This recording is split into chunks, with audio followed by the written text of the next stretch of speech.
రేయ్ ఎక్కడికి వెళ్ళొస్తున్నావు? ఫ్రెండ్ వాళ్ళ అంకుల్ హాస్పిటల్లో ఉంటే వెళ్ళి గిటార్ వాయించొస్తున్నాడు. నువ్వు ముయ్. నన్ను కూడా అదే అనరా, నేను కూడా అడగడం మానేస్తాను. బా నిజం చెప్తున్నామా? ఇంకెలా చెప్తే చదువుకుంటావురా? 24 గంటల గిటార్ పట్టుకొని తిరుగుతూ ఉంటే ఫ్యూచర్ ప్లాన్స్ ఏం లేవా? ఆడే ఆలోచించక్కర్లేదు, బ్రహ్మాండంగా ఉంటాడు. నువ్వు ఏదోకైనా కష్టపడితే వస్తది. సంగీతం పుట్టుకతో రావాలి. ట్యూషన్ మాస్టర్ 3ఓసారి వచ్చి వెళ్ళారత్తయ్య. పోతే పొమ్మన ఎవడు వచ్చి నా మనోడిని ఉద్ధరించక్కర్లేదు. బోల్డ్ చదివించాగా దాన్ని, రోజంతా ఆ ఫోన్ చెవికి తగిలించుకుని తిరుగుతూ ఉంటది. ఏ లాభం?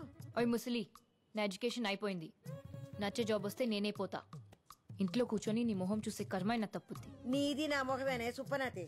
ఎహే, ఇదిగో పిల్లల్ని కనేసి పారేయడం కాదు,